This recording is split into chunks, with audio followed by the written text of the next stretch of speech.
काफ़ी दिन से हमारे जो पहलवान हैं जिन्होंने देश के लिए मेडल जीते हैं, इनको बड़े बड़े अवार्ड से नवाजा गया है। लगातार इस बात को लेकर के मांग कर रहे थे सरकार से कि पहलवानों के साथ जो है फेडरेशन के लोग गलत कर रहे हैं। पर्टिकुलर फेडरेशन के अध्यक्ष के खिलाफ FIR भी लॉन्च कराई गई और पहलवानों ने खुल करके प्रेस के सामने, आम लोगों के सामने, प्रधानमंत्री जी को, स्पोर्ट्स मिनिस्टर को, ओलंपिक को, एसोसिएशन को, सबको बाकायदा तौर पे चिट्ठी लिख करके भी अवगत कराया कि फेडरेशन में जो कुछ भी हो रहा है वो गलत है। इसके लिए आप फेडरेशन के अध्यक्ष के खिलाफ कार्रवाई करो।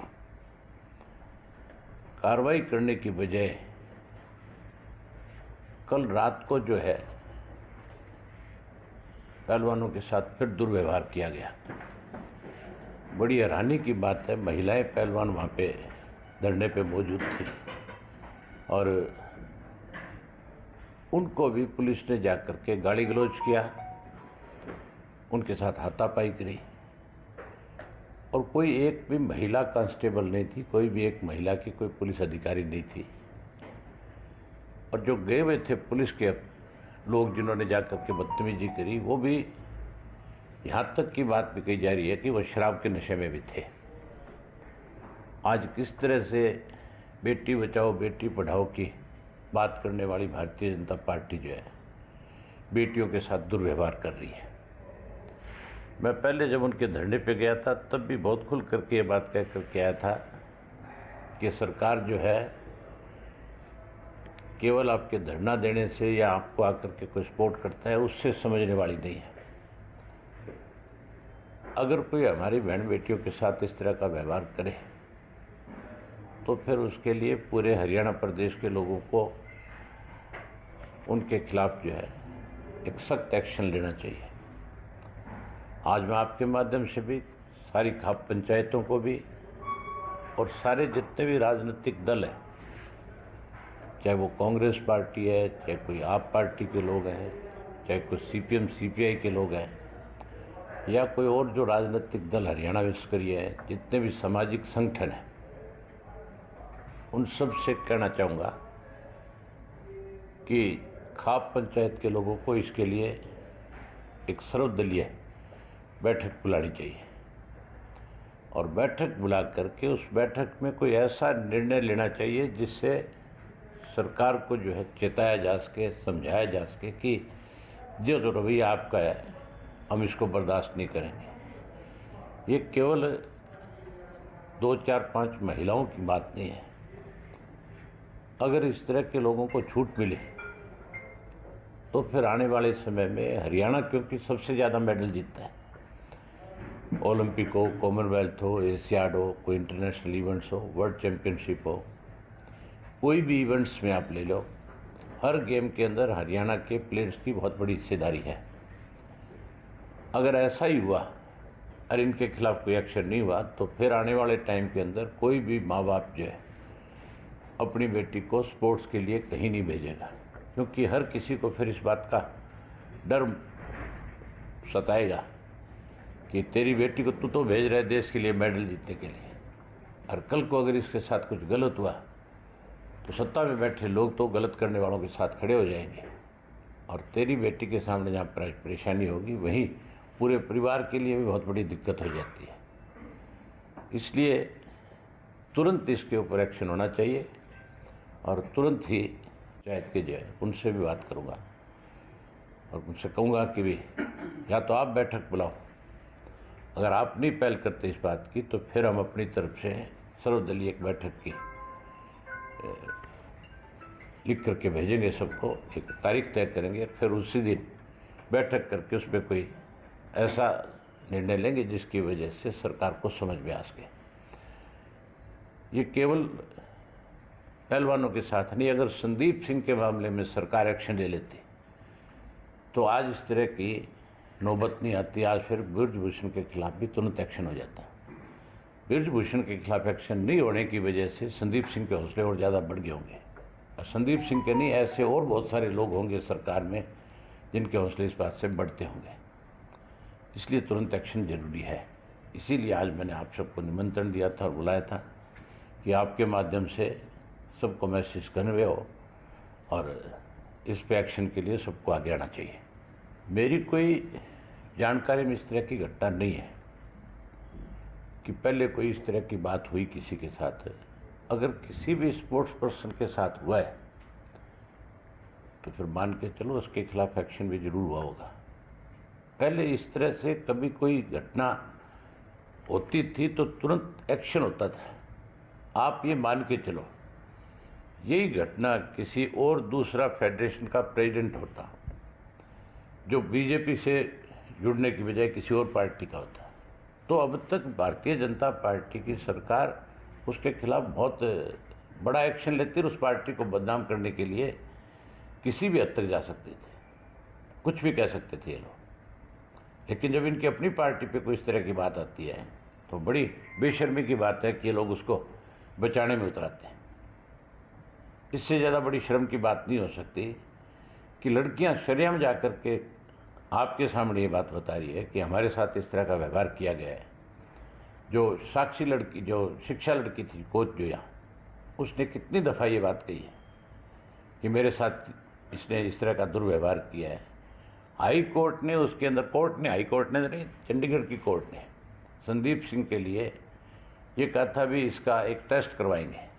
उसके लिए संदीप सिंह को क्या डर है करवाने में? क्यों रोजाना तारीख पे तारीख ले रहा है? क्यों टाइम ले रहा है? नहीं करवाना है तो ना करे, अगर करवाना है तो हाँ करे। अगर नहीं करवाता है तो दोषी हो ही जाता है, और करवाएगा तो भी दोषी मिल जाएगा। बचने वाली बात तो है नहीं। कितने दिन एप्लीकेशन लगा करके आप ये तारीख ले करके बचने की कोशिश करोगे? सरकार क्यों बता रही है? जो तिमाही लगा दी है, किसी भी राजनेता को या सामाजिक संगठन को वहाँ जाने की इजाजत नहीं दे रही, क्या लगता है? जंतर मंतर जो जगह है वो इसलिए निर्धारित की गई है कि देश में किसी भी व्यक्ति के खिलाफ अगर कोई सरकार किसी संगठन के खिलाफ या किसी व्यक्ति विशेष के खिलाफ ज्यादती करती है तो वो जंतर मंतर पे आकर के खड़ा होकर के अपनी बात केंद्र की सरकार को कह सकता है। ये स्थान इसलिए निर्धारित किया गया है। वहाँ पे धारा 144 तो उस जगह पे लगाई जाती है जहाँ आपको इस चीज़ का डर हो कि यहाँ कोई झगड़ा फसाद होगा या यहाँ कोई कानून व्यवस्था खराब हो सकती है। उस जगह को निर्धारित धरनों के लिए किया गया है। वहाँ धारा 144 का क्या मतलब है? वहाँ तो आप जाओगे, देखोगे, देश के हर राज्य से जिन जिन लोगों को पीड़ा है वो लोग वहाँ करके अपना धरना देते हैं। वहाँ करके अपनी बात राष्ट्रपति जी को भी, प्रधानमंत्री जी को, दोनों को वहीं से अपने मेमोरेंडम दे करके अपनी बात उन तक पहुँचाते हैं। इसके बाद आप जाओगे? हाँ, क्यों नहीं जाऊँगा? मुझे कोई डर थोड़ा ही इस बात का। मैं जाऊँगा, लेकिन मैं पहले, उससे पहले जो मैंने भी आपके सामने जो बात कही है, मैं पहले उस चीज़ पे ज़्यादा तवज्जो दूँगा, बजाय वहाँ जा कर के फ़ोटो खिंचाने से, भाषण देने से। उससे कुछ हासिल होने वाला नहीं है।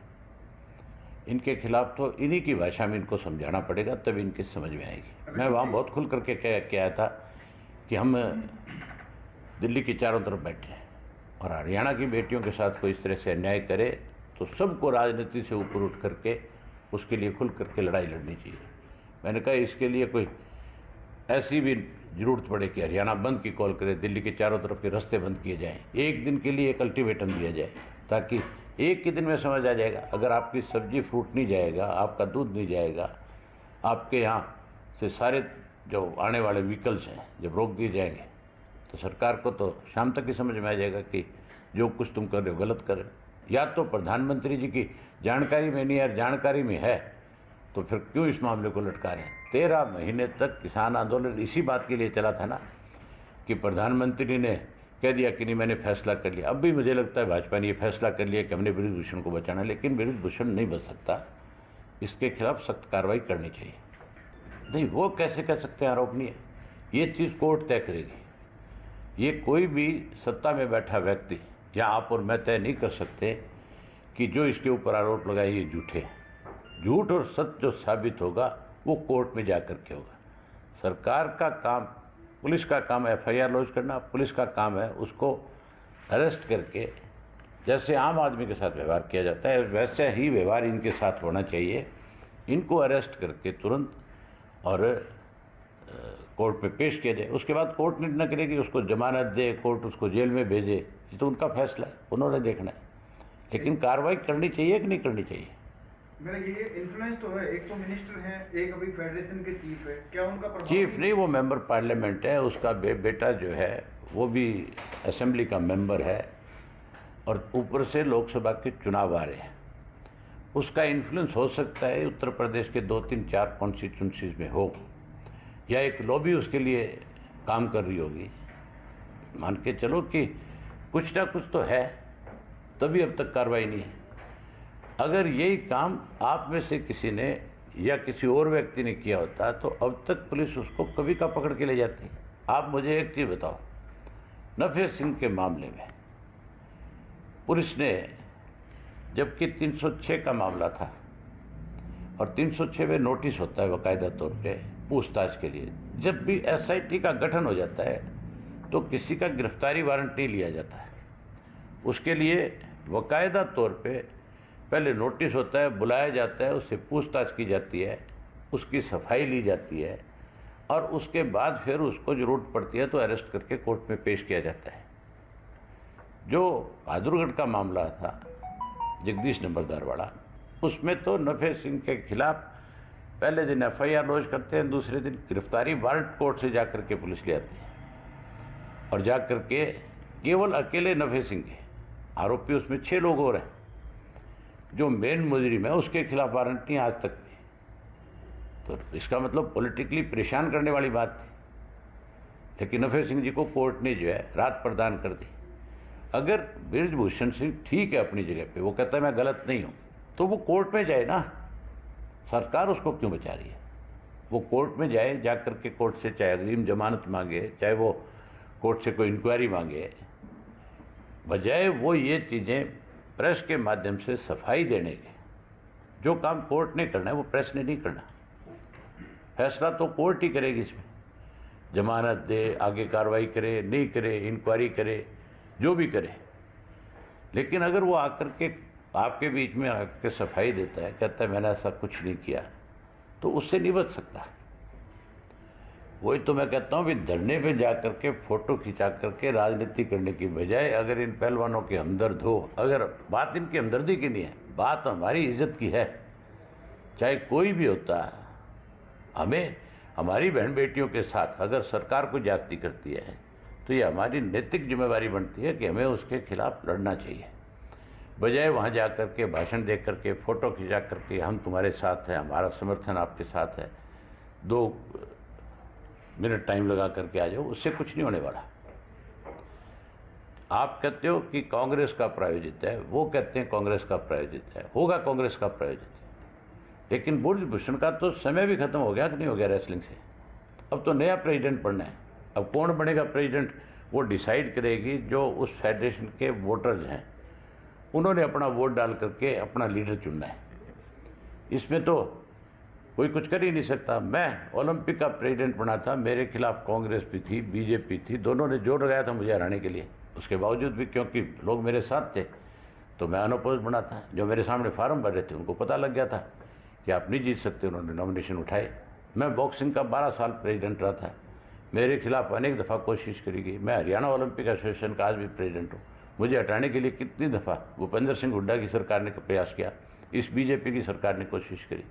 अगर मेरे साथ लोग हैं तो मुझे कैसे हटा सकते हो? कितना ही षड्यंत्र रच लो, कितना ही पावर का मिसयूज़ कर लो, कोई नहीं हटा सकता। दीपेंद्र सिंह हुड्डा तो बेचारा वैसे भी कुश्ती के मैदान के लायक आदमी नहीं है, इसकी बात करते हो। बहुत लोग शामिल होंगे। अभी तो यात्रा की शुरुआत है, अभी मेरे 1300 किलोमीटर कंप्लीट हुए हैं। जिस दिन मैं 4300 किलोमीटर की यात्रा करूँगा, आप उस दिन देखना हरियाणा में कितना बड़ा परिवर्तन होगा, कितने लोग इंडियन नेशनल लोकदल पार्टी में आएंगे। चौधरी देवीलाल ने जब जनता दल का गठन किया था और जब वो निकले थे विपक्ष को एकजुट करने के लिए, और जब उन्होंने इस चीज़ को रफ्तार दी, शुरुआत करी, तब तो सारे लोग ये कहते थे कि चौधरी देवीलाल का प्रयास सफल नहीं होगा। लेकिन जिस दिन सफल हुआ तो चौधरी देवीलाल ने एक ही बात कही थी कि भाई देवीलाल की रेल चल पड़ी है, जिसने चढ़ना है चढ़ जाओ, जिसने उतरना है उतर जाओ, कोई फ़र्क नहीं पड़ता। जो चढ़ जाएगा वो पार हो जाएगा, और जो उतर जाएगा उसका नाश हो जाएगा। अब आप मान के चलो, इंडियन नेशनल लोकदल पार्टी की रेल चल रही है, इस रेल में बहुत सवारियां चढ़ेगी, उतरने वाला कोई नहीं है, अब तो चढ़ने वाले हैं। रोहतक में जो कल बातचीत हुई थी, तो क्या उसके भी परिणाम? मैं आप उसके लिए बता देता हूँ आपको। मैंने जिस दिन यात्रा शुरू करी थी, उससे पहले हमारा ये फैसला हुआ था कि जिस घर में चौधरी देवीलाल ने खाना खाया है, या जिस घर में चौधरी देवीलाल रात को रुके हैं, मेरी यात्रा के दौरान अगर रास्ते में वो गांव आएंगे, वो घर आएंगे, तो मैं उनके यहाँ रात्रि ठहराव भी करूँगा, मैं वहाँ पे जा कर के खाना भी खाऊँगा, मैं चाय भी पीऊँगा, और मैं उन लोगों से मिलूँगा भी, मैं उनसे खुल कर के चर्चा करूँगा। आज जो लोग इस सरकार के खिलाफ, इस सरकार को हटाने के मूड में है, जो एक्चुअल में हरियाणा प्रदेश के लिए कुछ सोचते हैं, मैं उन सब लोगों से मिलूँगा। एक सुभाष बत्रा जी की बात नहीं है, और बहुत सारे नेताओं से भी मैं मिलूँगा। जो जो मेरे रास्ते में आएंगे मैं उन सबसे मिलता जाऊँगा।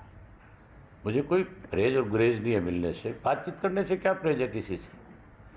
अगर किसी को मेरी चीज़ ठीक लगेगी, अगर लगेगा कि हम इस चीज़ में बहुत आगे बढ़ सकते हैं, तो बहुत लोग हैं जो मेरे साथ चले। आपने इनविटेशन दे दिया सर? किसको? इनविटेशन दे दिया आने के लिए?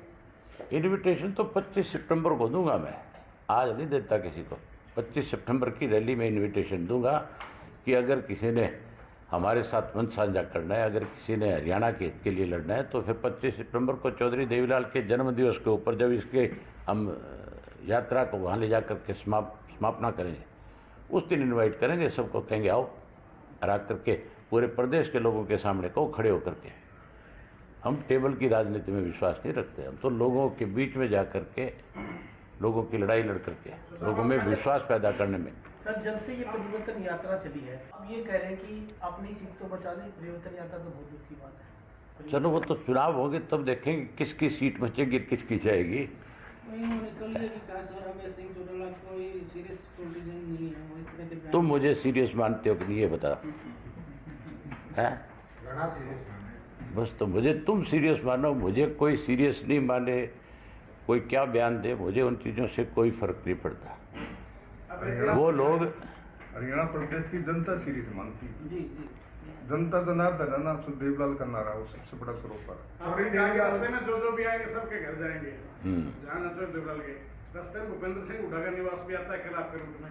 ये अगर घर पे होगा फोन करके पूछूंगा, चाय पियूंगा, क्या कोई दिक्कत है? आज तो नहीं भाई मैं शाम को आऊँगा, अगर शाम को हुड्डा जी घर पे होंगे तो मैं उससे पहलवानों वाली बात भी करके आऊँगा, फिर मैं चाय भी पियाऊँगा। वो पिलाए नहीं पिलाए उस पर डिपेंड करता है। चौधरी देवीलाल जन जन के नेता हैं और शायद ही कोई घर बचा होगा जो वहाँ नहीं रहे। और जेजेपी भी चौधरी देवीलाल के सिद्धांतों पर चलने की बात कहती है, लोगों में जाके कहती है कि हम चौधरी देवीलाल के सिद्धांतों पर चल रहे हैं। आप भी कहते हैं, वोटर असमंजस में है कि आप मुझे देवीलाल के सिद्धांतों पर कौन चल रहा है? ये सिर्फ आपके द्वारा रची हुई रचना है। वो कहते हैं सुन तो ले एक मिनट, वो तो बहुत कुछ कहेंगे, लेकिन आप उनसे जो मेरे से सवाल कर रहे हो, एक बार उनसे ये पूछो कि बीजेपी को सत्ता में कौन लेके आया? लोगों ने तो बीजेपी को नकार दिया था, 40 सीट दे करके सत्ता से बाहर कर दिया था। इनके जो भाषण है उस वक़्त के, या इनके जो इंटरव्यू है उस वक़्त के, वो आपके पास हैं। आप उनको दिखाओ कि आपकी भाषा है कि नहीं। आप उस वक़्त क्या कहते थे, आज क्या कहते हो। इसका मतलब आप लोगों को गुमराह कर रहे थे, लोगों के साथ, लोगों की भावनाओं के साथ खिलवाड़ कर रहे थे, झूठ बोल रहे थे। इसका मतलब आप राजनीति नहीं कर रहे, आप तो स्वार्थ की राजनीति करने वाले लोग। आज उनका सब लोगों को पता लग चुका है। आप जिसकी बात करते हो मेरे साथ चलो, अभी ये साथ ही गांव है, अभी मेरा कार्यक्रम है बालोट में, और थोड़ी संख्या में लोग नहीं है, कम से कम 1000 से ज़्यादा लोग खड़े हैं वहाँ इस वक्त, मेरा इंतज़ार कर रहे हैं। मैं आप सबके सामने ये बात पूछूंगा, अभी सबसे बड़ा दोषी इस प्रदेश के अंदर बीजेपी की सरकार बनाने में कौन है? उनमें बहुत सारे जेजेपी के लोग हैं, वो भी ये कहेंगे हम मैजिक है, हमने जेजेपी को वोट दिया था इसलिए सरकार है। आज लोग इस बात को मानते हैं, स्वीकार करते हैं। आज लोग जेजेपी के साथ कोई नहीं है, जेजेपी को सारा देश छोड़ चुका है। जेजेपी तो अजय सिंह जी ने एक बात कही थी जब अलग हुए, जब इनकी 10 सीट आ गई, जब ये सरकार में शामिल हो गए थे, तो इन्होंने कहा था अभी एक दिन लोग इस बात की चर्चा करेंगे कि एक थी इंडियन नेशनल लोकदल पार्टी, मेरा बाई इलेक्शन था, तब भी कहते थे कि हारेगा, इसके बाद लोकदल खत्म हो जाएगी। कांग्रेस, बीजेपी, जेजेपी, अलोपा, जो जितने राजनीतिक दल थे सारे इकट्ठे हो गए थे मेरे खिलाफ, और सरकारी मशीनरी का खूब दब करके दुरुपयोग था। सारा देश मुझे हरियाणा में लगा हुआ था कि किसी तरह हराओ इसको। 15-15 हज़ार रुपये मैंने एफिडेविट बना करके विधानसभा में दिए कि मेरे खिलाफ पैसे बांटे हैं सरकार में बैठे लोगों ने, और उसके बावजूद लोगों ने मुझे जिताया। लोकदल तो फिर उसी जगह पे जाके खड़ा हो जाएगा, लोकदल तो फिर 2024 में सरकार बनाएगा। लेकिन लोग ये जरूर चर्चा करेंगे, आप जैसे करेंगे, मैं नहीं। मैं तो आज आपको बता के जा रहा हूँ, आप उन्हीं के सामने खड़े होकर पूछोगे कि अभय सिंह जी ने कहा आज सच हो गया था। लोग कहेंगे एक थी जेजेपी, और उस जेजेपी में 4 लोग बचेंगे, 5वां नहीं होगा। आज मेरे से आप एक कागज़ पे लिख के अपने जेब में डाल लो, जो मैं कह रहा हूँ ये होगा। एक सवाल साहब, और अजय सिंह जी जब जेल में थे तो दिग्विजय की कुछ वीडियो थी कि चाचा नहीं होते तो हमारा कुछ साहब, दिग्विजय आपके खिलाफ ट्वीट कर रहे हैं। अब क्या कहता है? आज बोल रहे कि राजनीति, अब कहता है चाचा तो उस वक्त भी राजनीति करता है, तो इसका मतलब कितने हताश हैं, है कि नहीं है? जो आदमी हताश हो जाता है वो फिर इस तरह के बयानबाजी करता है। मुख्यमंत्री 8.5 साल में अब जनसंवाद क्यों कर रहा है? पहले क्यों नहीं गया? पहले तो मुख्यमंत्री ये बताए कि मुख्यमंत्री अगर ये अपनी जिम्मेवारी समझते हैं कि मुझे लोगों के बीच में जाकर के लोगों की समस्याएं सुननी चाहिए, तो 8.5 साल कहाँ सोया हुआ था? क्यों नहीं गया मुख्यमंत्री? हम तो कहते हैं मुख्यमंत्री को कोई ये ना समझा दे भी तेरे जाने से नुकसान हो रहा है। मुख्यमंत्री रोज़ कार्यक्रम बढ़ाए, 3 दिन की बजाय 5 दिन बढ़ाए, फाइलें तो 2 दिन में निकल जाएगी। मुख्यमंत्री जितना जाएगा उतना ही भाजपा का, जजपा का सफाया हो जाएगा। ये सरकार का पतन स्वयं है।